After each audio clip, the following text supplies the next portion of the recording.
Hey everybody, welcome back to the channel. I'm Satoshi Shawn and you are at the Cryptopolitan, your one-stop shop for all blockchain and cryptocurrency neutral and authentic news. Um, Thank you for coming by. We really appreciate all the subscriptions. We're growing very fast. That's actually going to be one of our stories. And with that growth and what we've been doing have garnered some attention from some people. Like once again, really appreciate the subscriptions. Please hit the bell for notifications when you subscribe. We get at least one news video out every day and a weekend report. And no matter what, please hit the like button because that really helps us out with YouTube's algorithm. YouTube. Let's jump into it. We'll head over to the Cryptopolitan, where we have all your news laid out in easy to find sections, including scams, which we're going to go over a lot of scam stuff, which I guess is a lot of negative stuff. But it's also positive because when scams are exposed, it's a very positive thing. First off, MtGox founder, it looks like he was aware of security issues long before the collapse. So it's actually pretty bad. Not just the fact that he knew, but that he used that information against other people that were supposed to be his business partners and friends. According to the lawsuit filed against founder MtGox, the man behind the exchange was well aware of the security issues plaguing the company as early as 2010, years before the exchange suffered the crippling hack that cost 850,000 Bitcoin. He's being sued by two ex-MtGox traders, Joe Jones and Peter Steinmetz, who are accusing him of not doing anything about the company's security, basically very negligent, and being aware of the issues. The big thing is that he knew about it. The traders mentioned that McCaleb, he had manipulated his community by using the opportunity to sell his shares of the company years before he knew it may collapse one day. I really don't like this guy. I mean, Brock Pierce is trying to revive MtGox and bring it back, which when you first hear about it is just, of course not, that's ridiculous. But then you listen to Brock Pierce and it's like listening to Tony Robbins. He's quite compelling on fixing, the one big huge black eye. He says that MtGox is like cryptocurrency's Enron, and he wants to make it right. But McCaleb, being kind of a dick, then says, "Hey, I really didn't sell everything. I kind of still own MtGox. I'm in on this new resurgence of MtGox. Unbelievable." But it looks like he was aware, or they're saying that he was aware in the lawsuit. Next, the UK's largest retailer. Why is this not going away?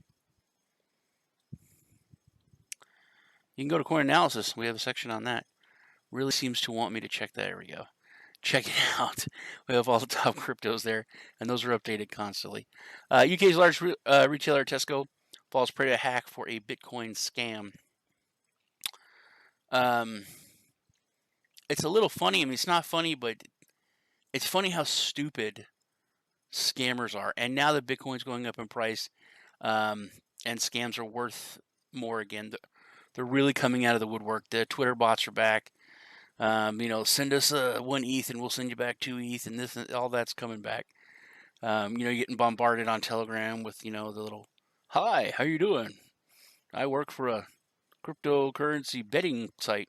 I can make it so you win." It's crazy.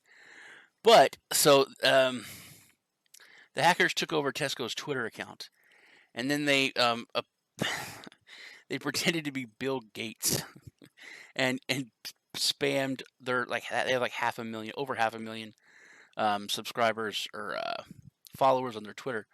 So they're like spamming everyone saying, "Hey, Bitcoin's going up. It's huge. Send your Bitcoin to this address." Like people would fall for that.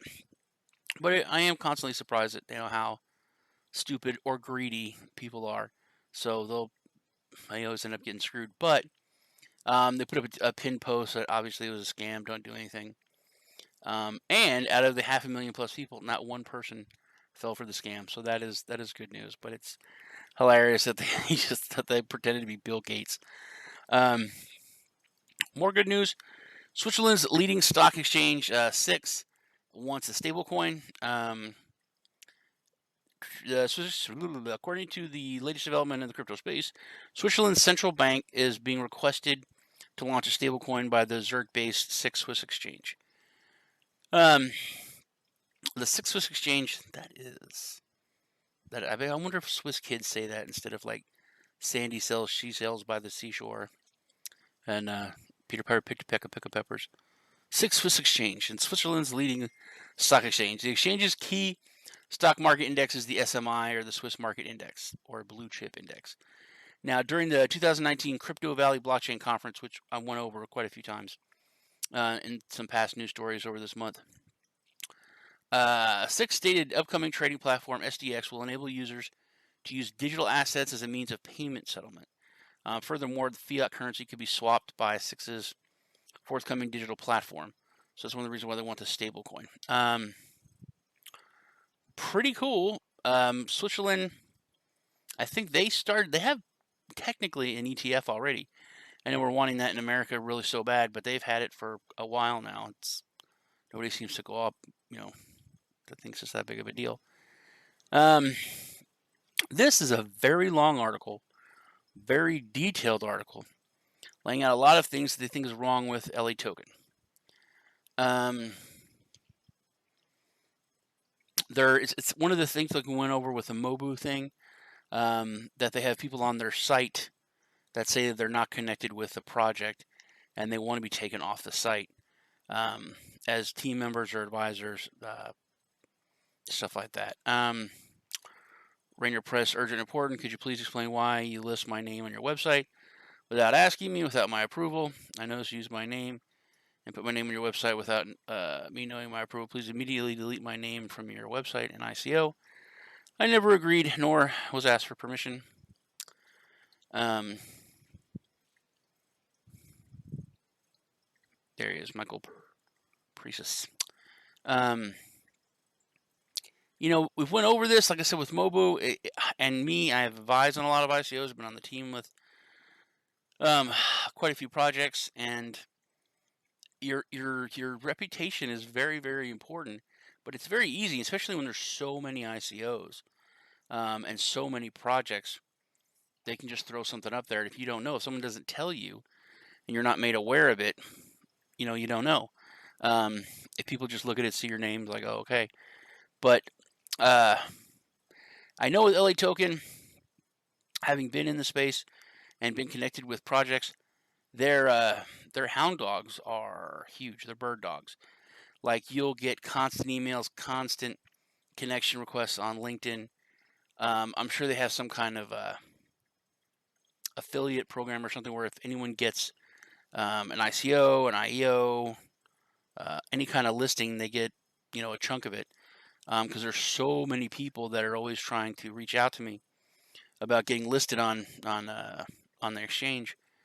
So I never really liked them that much. I don't really have anything against them, but that was always kind of a turnoff, because it was being bombarded by a bunch of people. They didn't seem to have a regular head of that department. It was just tons of different people. But really long article, very laid out. You should check it out. Lastly, it's kind of a big deal. I wanted to go over this. The Cryptopolitan, we were the target attack of a DDoS attack. We think it's because we've been exposing scams. Article goes over, nearly every webmaster has experienced some kind of hack attack in their careers, but most cases it's from desperate competitors trying to insert or redirect malware to drive traffic away. It's a competitor, so you fail at business. Now, DDoS attacks are not kind of a corporate attack. They're completely different. They're designed to shut down your website or do damage to your systems. And we were the target of such an attack. We think the reason is because Cryptopolitan has been more than vigilant and detecting and reporting all existing scams. We have a complete section on just scams, like I've said. In the cryptocurrency world, the website's main value is to deliver neutral and authentic news. It's our tagline, so that readers themselves can draw conclusions from the information. But when it comes to reporting scams and fraudsters, we do not shy away from commentary and nothing but cold hard facts like articles about Mobu, Audit Chain, Can Dance. I think they owe me money, or they. Anyway, the website's latest research on various scam operations may have drawn unwanted attention to it, but in some aspect, this was kind of our goal, and we expected it. Nevertheless, it's quite daunting to see scammers are ready to go this far in order to silence their critics and those that would oppose unethical behavior. But we are not going to change at all. We will still report the facts no matter what, because that's why we're here. Like the thing about Mobu had a huge response on that. Mobu actually, you reach out to me and put it in the comments, laid it out there, and to be fair, I presented their side, and the person who made the accusation against Mobu also went on there, and they actually thanked me for presenting both sides. To be honest, I can empathize and sympathize more with the person who made the complaint because I've been in this situation. I've been wronged by projects before. It is kind of the Wild West. They really just leave, delete the Telegram accounts, kill the website. Even if you have, like some other connection to them personally, they can just ignore you. You literally have to go get a lawyer. It's going to cost you money. It's international, so it's not like, suing your local grocery store, someone who hit your car. It's a big deal. And if it's only like, $1,000, $2,000, $5,000, it's really not worth it. Just to talk to one of those lawyers and get stuff rolling is huge, and they know that. The bad thing is that me and a friend of mine, the Crypto Vapor, really great channel, KIFS, which me and him are partnered up. We have a trading group and signals group on Telegram. I'm gonna put the link in the description. But the thing that bothers us the most, if we are connected with a project to maybe advise on marketing, or a lot of times they want you to work for free until the end of the ICO, till after the launch. Meanwhile, they're hey, can you translate this white paper? Can you do all this work? And you're working your butt off for this reward that's coming in the end. And sometimes they don't raise the money. Sometimes the crypto winter kills you, and that sucks. But that's part of business. But a lot of times they just screw over people. And the majority of the people that work for these projects, that run the Telegram groups, that are the ambassadors, that do all this, work, they're in the poorest countries in Asia and Africa and Central America. And this work that they're doing this money is so important to them.